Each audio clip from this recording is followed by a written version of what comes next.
Let's talk about the events of the Canaries movie in my DC cinematic universe. This movie would actually start off in Bolivia, as we follow a little girl through a junkyard. She is tearing apart electronics and finding pieces that look like they could be useful. And then she comes across the mother lode. She finds all of the parts for a destroyed red tornado android from back in the 70s. This little girl takes the android home and over the next couple of weeks repairs it and upgrades it, significantly upgrading its AI systems. And after getting it online and fully assembled, she decides to give it a finishing touch, and she gives it a cape. And then she activates it, and now for the first time in 50 years, there is another active red tornado android on Earth. It reboots itself and gets a grasp of its surroundings, and it talks to its repairer, who is a little girl named Kelly Quintela. He finds out that it's been some time since he's been offline, and then he decides to check on his base programming, which was to lure the Justice Society of America into false fights to destroy them,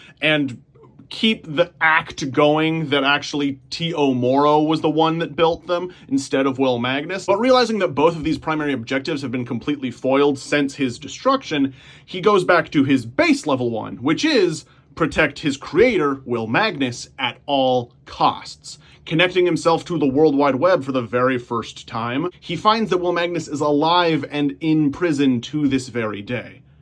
And so Red Tornado leaves Bolivia to break his father out of prison. Meanwhile, in Star City, Washington, we catch up with Dinah LL Queen and her newly resurrected mother, Laurel Lance. Laurel was the Black Canary during the 70s, 80s, and 90s, having given birth to her daughter, Dinah, with her lover, Ted Grant, just before her own death in 1994 at the hands of Black Adam. She's now kicking around modern-day Star City as a woman out of time. She has thrown herself headfirst back into crime fighting because it's one of the last things in her life she really feels that she has control over. And her daughter Dinah keeps trying to come in and try to form some sort of mother-daughter relationship here, but Laurel is just sort of terrified of that. But then the perfect thing to unite these two women pops up.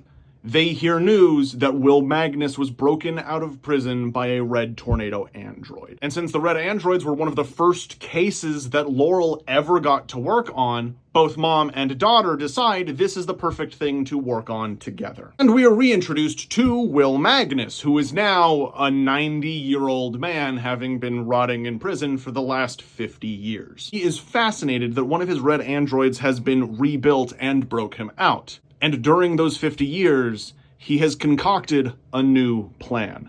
So together, he and his son, the Red Tornado, begin stealing things that he needs to construct his new Metal Men. So the themes that I'm tackling in this movie are sort of parenthood and absentee parents from two different perspectives. In Red Tornado's case, he actively wants a father, but the father that he wants was not part of his life because he didn't really want to be part of his life. Will Magnus doesn't give a shit about his creations or view them as family, especially the Red Android series that he built specifically as a red herring for the Justice Society. He has no sentimental or emotional attachment to this guy. And this guy, because of the advanced AI that Kelly Quintela put inside his head, he desperately wants a dad. Meanwhile, with the Canaries, Dinah also desperately wants a mom, but is a little weirded out because she herself is now older than her mom. And Laurel is grappling with the immense guilt that she feels for having been an absent mother. Not by choice, she was murdered. So now she's suddenly alive again and has a chance to form a relationship with her daughter, but her daughter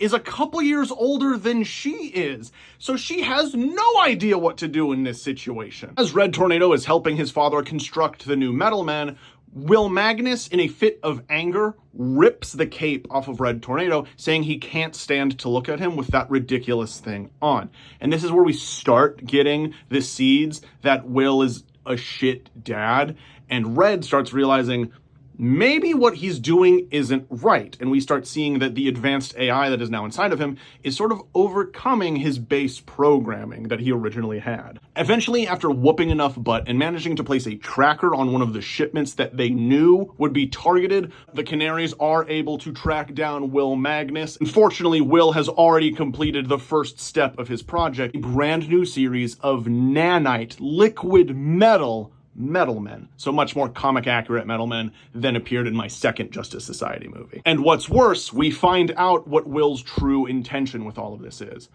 Will is a dying man. He is 90 years old. He does not have much time left, and he knew this. But he also thinks that his mind is a gift that the world needs to have, because he still believes himself to be the eventual savior of humanity. And we see what he's been building in secret this whole time. A new metal man, Viridium, based on his younger self. So Viridium would be played by the actor who played Will Magnus in the second Justice Society movie. And inside his mind is an AI duplication of Will Magnus's mind. And Will Magnus straps himself into a chair to give his final memory scan to Viridium, thereby turning Viridium essentially into a robotic duplicate of himself. I want you guys to very much picture this scene about Robot from Invincible when he's transferring his mind into the new cloned body that he had the Mahler twins make him. Except during this, Red Tornado is trying to beg his father not to do this, and this is when we get the definitive Will Magnus screaming at him, "I'm not your dad! I built you! You're a machine, a tool that I made 50 years ago." So then as Viridium comes online and holds his creator / his own dying human body in his hands, he joins the rest of his metal men to fight against the Canaries. But that very last bit of abuse towards his son, Red Tornado, is what causes Red Tornado to fully side with the Canaries. And so we get the Canaries and Red Tornado working together to fight against the Metal Men. And unfortunately for Will, the feelings that Kelly Quintela put inside of Red Tornado also saw fit to include in the new Metal Men. And so Red is able to convince his siblings to turn against their father. These six turn into Alloy, turn into sort of like a sound amplification thing. Red Tornado helps along, and they turn and basically make a giant sonic cannon and scream out a double canary amplified scream at Viridium, completely atomizing him. Now, with Will Magnus dead and Viridium destroyed, the Canaries are able to reconcile their differences. Having worked together on this sort of life or death case, and seeing the shitty parenting done by Will Magnus towards Red Tornado,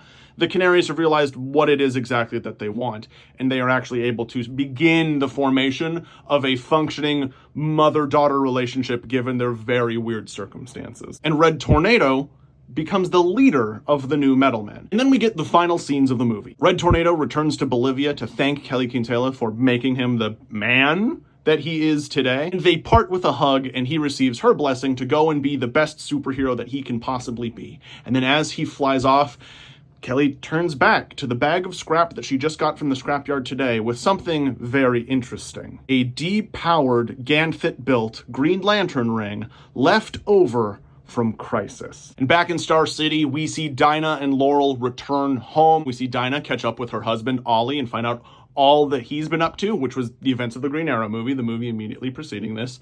The two movies happened at the exact same time. That's where Dinah was during that.